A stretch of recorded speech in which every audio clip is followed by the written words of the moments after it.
Hello बच्चों, class 10th के लिए अगला वीडियो है ये सिस्टम ऑफ लीनियर इक्वेशंस पर। तो आइए इसमें देखते हैं फाइंड द वैल्यू ऑफ के for which the given system of equations का लिखना है यूनिक सॉल्यूशन। अगर इस सिस्टम ऑफ इक्वेशन का यूनिक सॉल्यूशन हो तो हमें इस के का मान क्या होना चाहिए वो पता करना है, फाइंड करना है। तो देखिए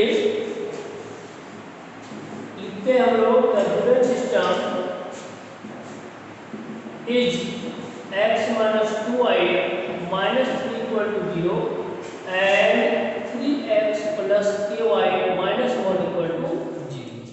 तो हम लोग लिखेंगे कि these are of the form a1x plus b1y plus 1 बराबर 0 and a2x plus b2y plus c2 equal to 0।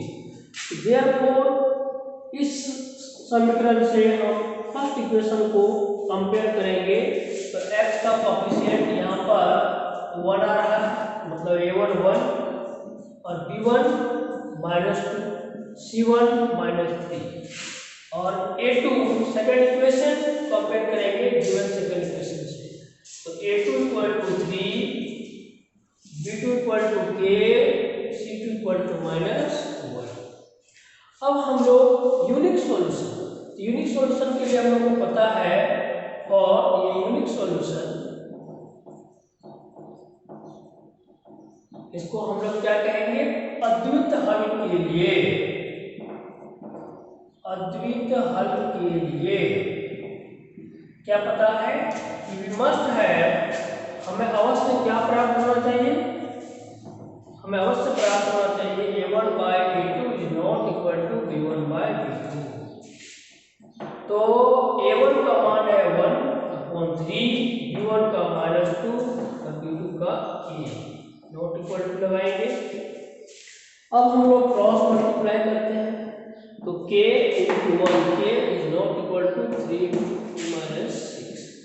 तो बच्चों इसका वैल्यू क्या आया, a का वैल्यू नॉट इक्वल टू -6। मतलब अगर हम लोग इस दोनों समीकरणों को, इक्वेशंस को हल करेंगे और k के जगह पर -6 नहीं रखेंगे, -6 छोड़ के कुछ भी मान यहाँ पर रखेंगे और दोनों को अगर हम हल करते हैं, सॉल्व करते हैं तो हमें कैसा सॉल्यूशन प्राप्त होगा, यूनिक सॉल्यूशन प्राप्त होगा। यूनिक सॉल्यूशन का मतलब x का एक मान और y का एक मान प्राप्त होगा, लेकिन k के जगह पर क्या होना चाहिए, -6 नहीं होना चाहिए। ठीक है, इसी टाइप से हम लोग क्वेश्चन नंबर 2 सॉल्व करेंगे। इसमें कह रहा है find the value of k for which the pair of linear equations लिखना has no solution. No solution होने के लिए इन दोनों समीकरणों को हल करें और एक भी हल ना आए, एक भी सॉल्यूशन प्राप्त ना हो तो k का मान क्या होना चाहिए। तो आइए इसको हम लोग देखते हैं नो सॉल्यूशन के लिए क्या है। तो चलिए क्वेश्चन नंबर इस बार हम लोग 2 सॉल्व करेंगे। Question number 2, the given system is क्या है, kx + 3y - k - 2। कंप्लीट को इधर ले आते हैं तो माइनस हो जाएगा, यहाँ 12x + ky - k = 0। तो ये दोनों इक्वेशंस इस स्टैंडर्ड फॉर्म का फॉलो कर रहा है। देयरफॉर a1 = k होगा, b1 = 3 होगा और c1 = -k - 2 होगा। a2 12 है, b2 k है और c2 -k है। अब हम लोग पढ़े हैं कि फॉर नो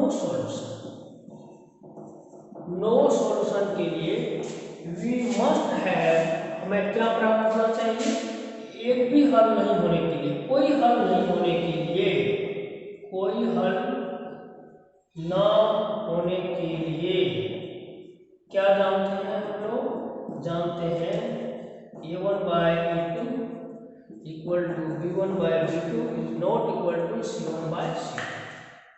अब a1 का मान यहाँ पर हम रखते हैं, a1 का मान है k, a2 का मान है B1 का मान 3 और B2 का मान K। नॉट इक्वल टू लगा दीजिए, C1 के जगह पर माइनस K माइनस 2 और यहाँ पर minus K minus minus cancel. अब हम लोग एक बार ये दोनों को लेंगे, एक बार ये दोनों को लेंगे। हम लिख सकते हैं K/12 equal to 3/K and 3/K is not equal to, क्या बचा है यहाँ पर, K माइनस 2/K। अब हम सॉल्व करते हैं। K स्क्वायर 12 इंटू 3 36, तो K equal to plus minus root 36, तो K equal to plus minus 6। अब हम लोग देखते हैं K का मान क्या आया, प्लस 6 माइनस 6। तो क्या ये वैल्यू सही है, करेक्ट है? तो हम K का वैल्यू अगर प्लस 6 रखेंगे और अगर इस इक्वेशंस को अगर सेटिस्फाई हो जाए, अगर ये दोनों रेशियो इससे सेटिस्फाई हो जाए तो कहेंगे प्लस 6 हो सकता है। और अगर माइनस 6 अगर रखेंगे और फिर ये दोनों रेशियो अनुपात सेटिस्फाई हो जाए, संतुष्ट हो जाए, तो कहेंगे माइनस 6 भी हो सकता है। तो चलिए हम देखते हैं आगे इसको सॉल्व करके। लिखेंगे हम लोग K/1 when K equal to plus 6। तो हम लोग सबसे पहले इसका वैल्यू निकालते हैं LHS। तो 3/K, तो 3/6 1/2। अब हम निकालेंगे RHS, इसका क्या है, K माइनस 2/K, तो K की जगह पर 6 माइनस 2/6 यानी 4/6 2/3। तो बिल्कुल LHS का मान 1/2, RHS का मान 2/3, दोनों आपस में बराबर नहीं है। क्या कहेंगे, LHS is not equal to RHS।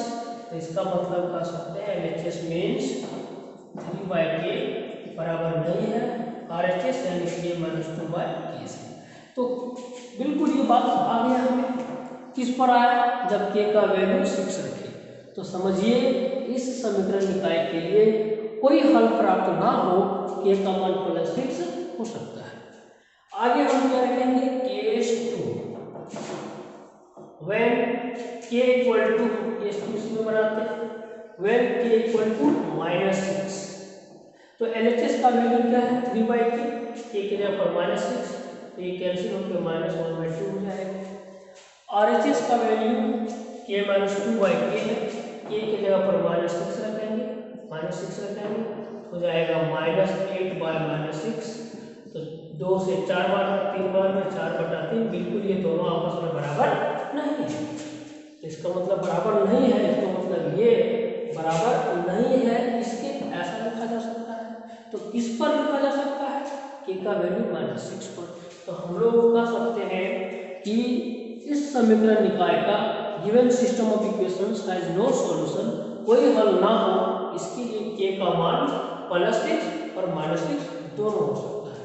तो क्या लिखेंगे, therefore K equal to +-6 answer. ये हो गया क्वेश्चन नंबर 2 का कंप्लीट सॉल्यूशन। उसी प्रकार हम लोग क्वेश्चन नंबर 3 सॉल्व करके देखते हैं। क्वेश्चन नंबर 3 क्या करता है, कि find the value of K for which the system of equations has a unique solution, no solution, infinitely very solution. तीनों बातें इसमें दिया हुआ है। यूनिक सॉल्यूशन अगर हो तो हम लोग का फिर K का मान क्या निकालना है। तो थोड़ा सा इस पर क्वेश्चंस हम ले लेते हैं, क्वेश्चंस लेते हैं। क्वेश्चंस दिया हुआ है सिस्टम ऑफ इक्वेशंस, यहाँ पर लिख देते हैं Kx minus y equal to 2 और 6x minus 2y equal to 3 has, ऐसा। तो हम लोग क्या लिखेंगे, तो सबसे पहले यहाँ पर लिखते हैं सॉल्यूशन में the given system is Kx minus y minus 2 equal to 0 और 6x minus 2y minus 3 equal to 0। Therefore हम कह सकते हैं कि ये A1 है और B1 हो गया y का गुणांक है -1, C1 हो गया -2, A2 है 6, B2 है -2 और C2 है -3। तो इस तरह से अब हम क्या करते हैं, नंबर 1 में नो यूनिक सॉल्यूशन के लिए के का मान क्या पॉसिबल है। लिखते हैं for unique solution. Unique solution के लिए हम क्या जानते हैं, a1/a2 is not equal to b1/b2। a1 का value k/6 is not equal to -1/-2। तो माइनस माइनस कैंसिल, तो क्या आ गया इसका वैल्यू, देखिए k इंटू 2, क्या 6 को आप वहां ले चलिए हो जाएगा यहाँ पर k not equal to 6 into -1 6/2 यानी 3, that means k is not equal to 3 प्राप्त हुआ। इसका मतलब यूनिक सॉल्यूशन होने के लिए k का वैल्यू 3 ना, 3 छोड़ के अगर 1 2 4 5 -1 -2 कुछ भी रखते हैं तो पॉसिबल है। नंबर 2 में नो सॉल्यूशन, तो लिखेंगे for no solution we must have, no solution के लिए पढ़े हैं a1/a2 is equal to b1/b2 is not equal to c1/c2। तो a1 का वैल्यू है k, a2 6, अब b1 -1 b2 -2 not equal to c1 -2 -3। तो इस तरह से हम यहाँ पर देख रहे हैं कि k/6 equal to minus minus cancel, 1/2 equal to 2/3 minus minus कैंसिल। तो यहाँ पर हम देख रहे हैं कि सबसे पहले हम क्या लेंगे, लिख सकते हैं इसको हम लोग भी take k/6 equal to 1/2 and ये दोनों तो बराबर है नहीं, ये दोनों तो बराबर हम लोग नहीं लेंगे, तो क्या लेंगे, इसमें कांस्टेंट टर्म है और यहाँ पर वेरिएबल है, तो हम लोग ये अनुपात और ये अनुपात लेंगे, k/6 is not equal to 2/3। तो हम लोग सबसे पहले यहाँ देखेंगे ये k इक्वल टू 6/2 यानी 3 आ गया एंड k इक्वल टू 6 यहाँ आ जाए तो ये 12/3 यानी इसको लिख सकते हैं k is not equal to 4। तो यहाँ पर आप देख रहे हैं k का जो वैल्यू आ रहा है, k का वैल्यू 3 आ रहा है और k का वैल्यू नॉट इक्वल टू 4। तो कहने का मतलब नो सॉल्यूशन होने के लिए k का मान क्या होना चाहिए, 3 होना चाहिए, 4 नहीं होना चाहिए। 3 एग्जैक्ट वैल्यू इसका है, हम लोग लिख सकते हैं therefore k इक्वल टू 3। क्या लिखेंगे यहाँ पर, नो सॉल्यूशन होने के लिए k के जगह पर 3 होना चाहिए, जो कि इस बात को भी सेटिस्फाई कर रहा है। यहाँ पर 3 आ रहा है, 4 यहाँ कर रहा नहीं आना चाहिए, 4 बिल्कुल नहीं, 3 है, यही वैल्यू इसका नो सॉल्यूशन के लिए रिक्वायर्ड वैल्यू होगा। आगे हम लोग देखेंगे इनफिनिटली मैनी सॉल्यूशन के लिए, यहाँ नंबर 3 कर देते हैं और इनफिनिटली मैनी सॉल्यूशन के लिए हम लोग को पता है कि a1/a2 is equal to b1/b2 c1/c2। तो a1 का वैल्यू है k, a2 का 6, b1 -1 अपॉन -2 c1 -2 अपॉन -3। तो क्या देख रहे हैं, k/6 1/2 2/3। तो इस तरह से हम देख रहे हैं कि इनफिनिटली मैनी सॉल्यूशन होने के लिए k का क्या मान होना चाहिए। तो यहाँ पर हम एक बात देख रहे हैं कि सिंस यहाँ लिख सकते हैं कि 1/2 इज इक्वल टू 2/3, ये इम्पॉसिबल है, ये जो है इम्पॉसिबल है, असंभव है। तो हम क्या देख रहे हैं कि ये ऐसा अनुपात है जो असंभव को दिखा रहा है। तो जब ये तीनों बराबर है और यहाँ पता चल रहा है कि ये दोनों बराबर हो ही नहीं सकता है, इसका मतलब ये तीनों रेशियो पॉसिबल नहीं है। तो पॉसिबल नहीं है तो जिसमें k भी आता है तो k भी संभव नहीं है। तो इसका मतलब इसके इनफिनिटली मैनी सॉल्यूशन होने के लिए, अनंत सॉल्यूशन होने के लिए, अनंत हल प्राप्त होने के लिए k का कुछ भी मान संभव नहीं है। तो यहाँ पर हम लिख सकते हैं कि देयर इज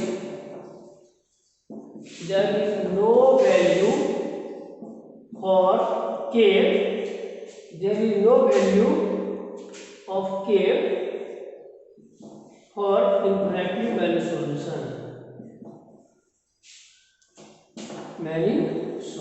k का कोई भी मान संभव नहीं है, लिख सकते हैं k का कोई मान